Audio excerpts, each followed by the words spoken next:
சாய்ராம், என் அன்பு செல்லுமே, என்னுடைய அழகான தங்கமே, வாழ்க்கையை முன்பெல்லாம் நீ சாதாரணமாக நினைத்தாய். எல்லோரும் நல்லவர்கள்தான், எல்லோரும் நல்ல விஷயங்களை தானே செய்கிறார்கள் என்று.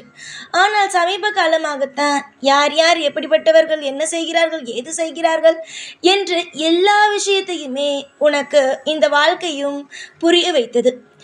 உனக்கு கூட உன்னுடைய அப்பா அம்மா, உன்னுடைய அண்ணன் தம்பி எல்லாருமே கூட இருக்கும் பொழுது, உன்னுடைய அக்கா தங்கை அனைவருமே கூட இருக்கும் பொழுது வாழ்க்கை மிகவும் பாதுகாப்பாக இருந்தது போல இருந்தது. ஆனால் இப்பொழுது அவரவர்கள் வேலையை பார்த்துவிட்டு பார்க்கும் பொழுது, உன்னுடைய வேலையை நீ பார்க்கும் பொழுது, என்ன வாழ்க்கை இது, தனிமையில் இருப்பது போல இருக்கிறதே. யாரும் நமக்காக உதவி செய்ய சரியான சமயத்திற்கு வருவது இல்லை. என்னுடைய வாழ்க்கையில் எல்லோரும் ஒன்றாக இருக்கும் பொழுது அவ்வளவு மன நிம்மதியோடும் அமைதியோடும் இருந்தேன். ஆனால் இப்பொழுது அந்த நிம்மதியெல்லாம் எங்கு போனது? ஏன் எல்லோரும் இப்படி கைவிட்டது போல போய்விட்டார்கள் என்று நீ கண் கலங்குகிறாய். அம்மா, அவர்கள் எல்லோரும் எங்கும் போகவில்லை. அவர்களுடைய வேலையை தான் பார்க்கிறார்கள். காலமும் நேரமும் வரும்பொழுது எல்லோருக்கும் அவர்கள் வேலை இருக்கும். சிறு வயதிலேயே இருப்பது போல பெரிய வயதிலும் இருக்க முடியாது. நீ ஒரு உதாரணத்திற்கு சொல்ல போனால், படிக்கும் காலத்தில் ஒரு மாதிரி இருந்திருப்பாய். அதற்கு மேலே படிக்கும் பொழுது அது ஒரு மாதிரி இருந்திருக்கும். அதற்கு பிறகு வேலைக்கு போகும்பொழுது ஒரு மாதிரி இருந்திருக்கும். திருமணம் நடந்த பிறகு ஒரு மாதிரி இருந்திருக்கும். வாழ்க்கையும் மாறிக்கொண்டே இருக்கும். சிறு வயதில் இருந்த நேரம் இப்பொழுது உனக்கு இல்லை, அதனால் மாறிக்கொண்டே இருக்கும். அதே போலதான் அவர்களுக்கும். அவர்களுக்கு என்பது தனித்தனி குடும்பம் வந்த பிறகு அவர்களுடைய வாழ்க்கையை பார்க்கிறார்கள். உன்னுடைய வாழ்க்கையை நீ தனியாக பார்த்து கொள்வாய் என்ற தைரியத்தில் உன்னுடைய குடும்பத்தோடு உன்னை சேர்த்துவிட்டு அவர்கள் தள்ளித்தான் நிற்கிறார்கள். ஆனால் தெய்வமோ அப்படி கிடையாது. எந்த ஒரு சமயத்திலும், நீ சிறு வயதில் இருந்தாலும் சரி, இப்பொழுது இருந்தாலும் சரி, இன்னும் வயதானாலும் சரி, மனிதர்கள் போல தூரமாக தள்ளி நிற்காது, பக்கத்திலேயே தான் நிற்கும். அதை ஞாபகம் வைத்துக்கொள். நீ இப்பொழுது நினைக்கிறாய், யாருமே இல்லையே, என்ன செய்ய போகிறோம் என்று. யாருமே இல்லை என்ற ஒரு நினைப்பை முதலில் விடு. உனக்காக உன் குடும்பமும் இருக்கிறது, அதே நேரம் நீ வணங்கும் தெய்வமும் உன்னோடு இருக்கிறோம். எந்த ஒரு நிமிஷத்திலேயும், எந்த ஒரு நொடியிலும் நீ மனதில் எந்த ஒரு குழப்பத்தையும் வைத்திருக்க வேண்டாம். எதிர்பார்த்த சமயத்தில் எதிர்பார்த்த விஷயங்களானது உனக்கு கிடைக்கும். காலம் உன்னை நிச்சயமாகவே சொல்கிறேன், ஒரு பொழுதும் ஒரு நாளும் கைவிட போவது கிடையாது. நீயாக போட்டு ஏதாவது ஒரு விஷயத்தை போட்டு குழப்பிக்கொள்ள வேண்டாம். இப்பொழுது கூட உன்னுடைய மனதில் தோன்றுவது, ஏன் நம் தனிமையில் இருக்கிறோம், எல்லோரும் அவரவர்களுடைய குடும்பத்தில் தானே இருக்கிறார்கள், ஏன் நமக்கு மட்டும் இந்த மாதிரியான விஷயங்கள் அனைத்தும் நடக்கிறது என்று. உனக்கும் நீ என்ன நினைத்தாய்? முதலில் சொல் பார்க்கலாம். தங்கமே, யாரும் இல்லை, நமக்காக நம் குடும்பம் இல்லை என்றெல்லாம் நினைக்காதீர்கள். உங்களுக்காக எல்லோருமே இருக்கிறோம். தங்கமான பிள்ளையே, மனதளவில் எந்த அளவுக்கு வெந்து போய் இருக்கிறாய் என்பதை நான் அறிகிறேன்.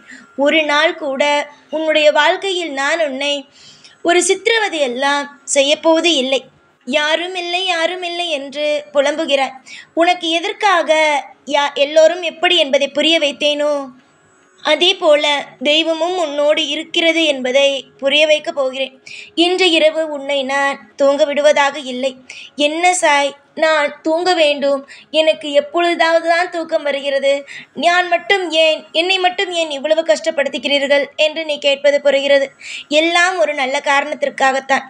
நீ எப்பொழுது இவ்வளவு தூரத்திற்கு எனக்கு யாருமே இல்லை, எல்லோரையும் நம்பினேன், ஆனால் எல்லோரும் என்னை கைவிட்டார்கள் என்று எப்பொழுது புலம்ப ஆரம்பித்தாயோ அப்பொழுதே நான் ஒன்று தெரிந்து கொண்டேன். இந்த பிள்ளைக்கு இனிமேல் யாரும் இல்லை என்பதை நாம் காட்டக்கூடாது. எல்லோரும் இருக்கிறார்கள் என்பதை புரிய வைக்க வேண்டும். எல்லா நேரத்திலேயும் தன்னுடைய பிள்ளைகள் சிரித்து சந்தோஷமாக இருக்க வேண்டும் என்பதை புரிந்து கொண்டேன். அம்மா, இன்று இரவு உன்னை நான் தூங்க விட மாட்டேன். உன்னுடைய வீட்டில் ஒரு தெய்வமானது நடமாடுகிறது என்பதை காட்டப்போகிறேன். அந்த தெய்வம் வேறு யாரும் அல்ல, உன்னுடைய குலதெய்வம் தான். அந்த குலதெய்வம் நடமாட்டத்தை நீ என்று உணரலாம். உனக்கு தூங்கிக் கொண்டே இருக்கும் பொழுது திடீரென்று உனக்கு முழிப்பு வரும். இது சத்தியமான உண்மை. இதை நீ இன்று இரவு நிச்சயமாகவே உணர்வாய். புரிகிறதா?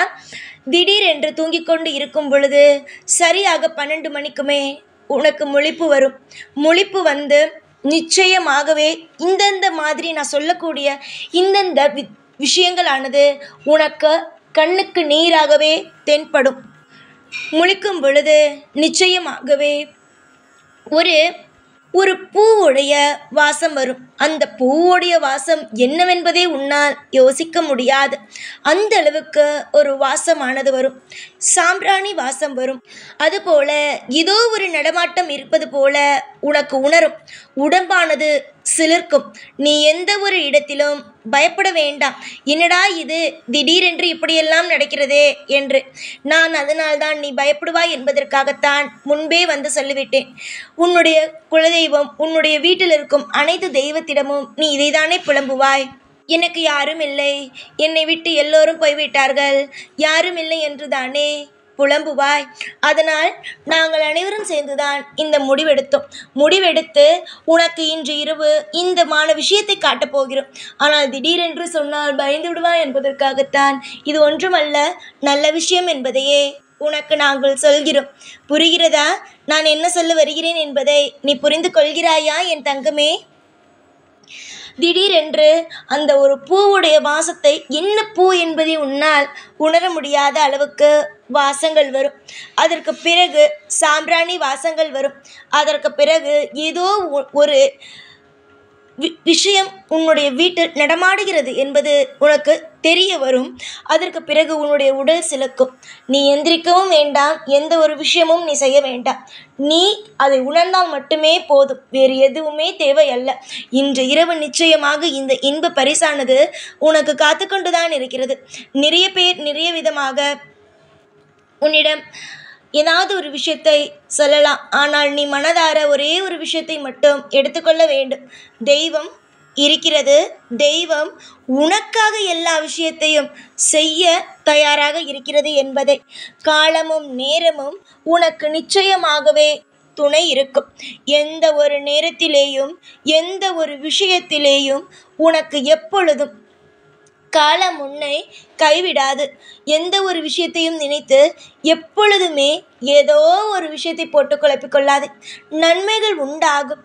ஐஸ்வர்யங்கள் உன்னை தேடி தேடி ஓடி ஓடி உனக்கான அனைத்து விஷயங்களும் கிடைக்கும். இந்த இன்ப அதிர்ச்சியை நிச்சயமாகவே கூடிய சீக்கிரமாக நீ அனுபவிப்பாய். நான் ரொம்ப நாளெல்லாம் சொல்லவில்லை. இன்று இரவு இன்னென்ன விஷயங்கள் நடக்கப் போகிறது என்பதை சொல்லி இருக்கிறேன். இதை புரிந்து கொள்வதும் உன்னுடைய வாழ்க்கையில் நீ நம்புவதும் நம்பாமல் இருப்பதும் உன்னுடைய இஷ்டமாகும். நம்பிக்கையோடு என்னை பார்ப்பவர்களுக்கு நான் கண்ணுக்கு தெரிகிறேன், அவருடைய கனவில் தோன்றுகிறேன்.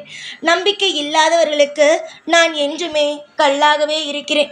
என்னை நம்புங்கள் என்று யாரிடமும் நான் சொல்லவில்லை. என்னை நம்பாதீர்கள் என்றும் நான் யாரிடமும் சொல்லவில்லை. என்னை நம்புபவர்கள் நம்பட்டும், நம்பாதவர்கள் நம்பாமல் இருக்கட்டும். எனக்கு எந்த பிரச்சனையும் அல்ல. என்னுடைய பிள்ளைகள் எப்பொழுதும் என்னை நம்புவார்கள். என்னுடைய தங்கமான பிள்ளையே, எந்த தெய்வத்தை வணங்கும் பொழுதும் சந்தேகமான ஒரு விஷயத்தை பார்க்காதே. எப்பொழுதும் நான் உன்னோடு தானே இருக்கிறேன் தங்கமே. உன்னுடைய இன்பங்கள் ஆனது உன்னோடு ஒவ்வொரு நாளும் இருந்து கொண்டு உனக்கான ஒவ்வொரு விஷயங்களையும் செய்து கொண்டு வாழ்த்துவேன். ஒவ்வொரு விஷயமும் உனக்காக நான் செய்வேன். கண்டிப்பாக உனக்கு இனி நல்லதே நடக்கும். எப்பொழுதும் உன் கூடவே இருப்பேன். இந்த சைனான். ஓம் சாய்ராம்.